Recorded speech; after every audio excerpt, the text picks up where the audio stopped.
man, first off, it's not often we see players at the end of practice publicly running sprints out here and doing gassers. What's up with that? Are you guys getting punished or just a little extra conditioning? Nah, I mean, we had a long play period kind of to end practice, and some guys didn't get reps, so they wanted those guys to go over and do a little conditioning, and then a bunch of vets, everybody who got reps just jumped in. All right. Pretty cool.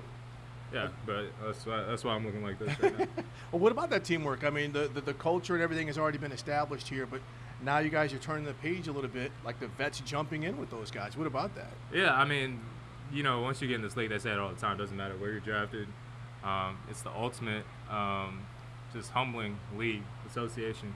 It's a year-to-year basis, so just because you've done something in your past career, whatever it may be, everybody's trying to reinvent themselves, make themselves better. So we kind of see each other as equals around here.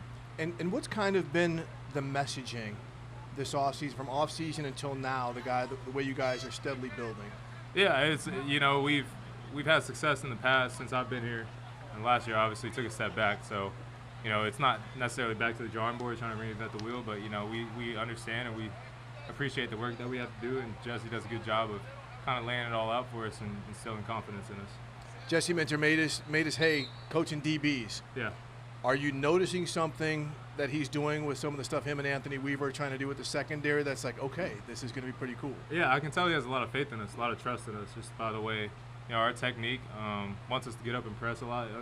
He likes us in press and, likes us challenging receivers. And, it's not something that goes unnoticed as a defensive and as a defensive backs room. Having confidence in yourself is most important, but people around you having confidence in you just only helps that much more. Talk about challenging your receivers. That's something that, I think the Ravens want to see is some of these receivers develop. They got the two young rookies, they've got Rashad, and you know how good Zay is. What about that group from your perspective that you've seen so far? They play very well off each other. Like they got all body types, all different types of skill sets in that room, and they do a good job of mixing them in. And not every guy's just a one-trick pony. Obviously, Zay does a bunch of stuff, does a lot of stuff, but Bate also, Jacoby, Elijah, right. all those guys are coming along. There's tight ends in that mix too. Mark, obviously, but a few young guys who are going to make plays for us. And when you got 2-2 back there, it doesn't hurt either. So, they're specifically receivers. To answer your question, I think they do a great job just kind of playing off each other and again giving them confidence. I know it's early and you guys just started hitting today, but the addition of getting Trey Hendrickson there on the edge, and looks like you're going to have Nnamdi Madubuike back. I mean, getting those guys up front. What about how much is that going to help this defense? Yeah, I mean, rush and coverage both help each other. There's great coverage and you get coverage sacks, but sometimes you don't have great coverage, and then you look up and D-line celebrating because they got a sack. That's got to be the best feeling in sports as a DB. But having those guys up front, it alleviates a lot of pressure on everybody, coaches included. Like, you don't have to cook up the perfect blitz, perfect play call, just four-man rush, go get a sack. And that allows you to open up your playbook so much more when you have that ability. I want to ask you a little bit about Lamar too. I mean, I think everyone's talking about he's got a new system and a new offensive coordinator. But just what have you seen from him and the way he's approached everything this training camp? Very kind of what I said in the beginning. Like, everybody kind of reinvents themselves, and no baggage, good or bad, is brought into this season, and that's what I feel like Lamar's been. Obviously he's a two-time MVP, and one of the best at his position to ever play, in my opinion, and all these accolades. But he takes hard coaching very well. Never has any sort of attitude towards anybody. If anything, it's at himself when he may mess up, and everybody's seeing our leader, our best player, act like that. There's no excuse for you to look at yourself and not do anything different than that. So he sets a great example, and I'm excited and happy to have him as our quarterback. Great, Kyle. Appreciate the time. Appreciate you. Thank you. Derrick Henry back for another run with the Ravens, and our Steve Wyche caught up with the stud back. All right, Derrick, you guys been out here a few days with first day in pads. What was kind of the feel out there for you? It was great. Be able to put the pads on. Now, it's real football when the pads come on. And everybody was excited to get out there and fly around. And today was the first day. I know other guys are looking forward to tomorrow and the rest of the week to clean things up and make each other better. What about the steady builds you guys have had in developing this offense under your new OC and some of the new coaches here?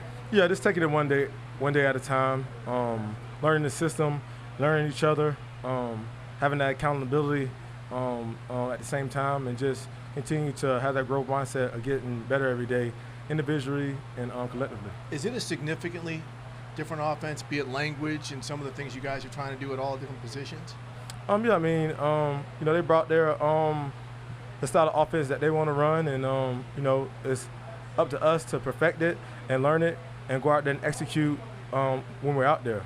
But yeah, man, excited to be in this offense and excited to get to work and see how much we grow over training camp. You talk about being excited. I read something you said earlier this year, like you were more motivated than ever to come out and really, have a good start and get to training camp and do some stuff.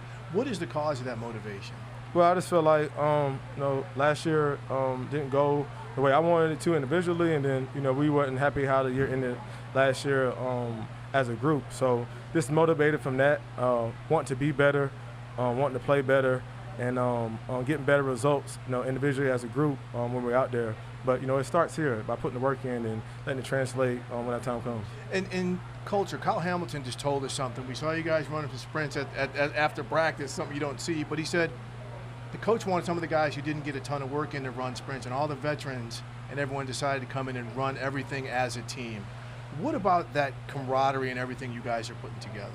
Just trying to be leaders, guys who are leaders on this team. Just trying to lead by example, and help the young guys, show them the ropes, make sure we're doing what we need to do as leaders, so this team is ready, and just want them to know that we're going to do everything we can to help this team, and but just running extra or doing what we got to do for us to be successful. What does football mean to you? You're still here after 11 years, man, doing it at a high level. What does it mean? I mean, I love it. It means everything to me. It's my dream since I was a little boy, wanting to make it to the NFL, and so blessed and thankful that God's been so good to me to make it to my 11th year, and I'm gonna keep going as long as I can. But just blessed and grateful for how much joy and how many blessings this game has brought me. And with that, on the way up, we saw you, just spending some time with a young kid, tossing the ball around with him, shaking his hand. What about your opportunity also to reach out and maybe touch a life like that, so maybe some kid can have the same dream you have? Oh yeah, man. I love the youth. I love spending time with the youth. Anytime I can, I'm always going to do that. That's why I have my 2-hour foundation that tries to level the playing field for every adolescent in need, which is the youth, and that's just my approach. Anytime I can affect a young person, a young kid, in any way that I can, community, that's what I'm going to try to do, because I've been blessed. I just want to be a blessing to others. One last football strategic thing. We're hearing across the league quarterbacks going under center more, and we saw, we've heard the coaches here saying that's going to happen more here. As a running back, when a quarterback is under center, not back in the gun, how much does that help you execute what you want to do in running the football, hitting the holes, things like that? I mean, it really don't matter to me whether we in under the center, in the gun, the pistol. It really doesn't matter. I'm ready to go either way. So, however we want to do it, let's go. Let's go. I hear you, man. Well, I appreciate you taking the time. Yes, sir. Appreciate you.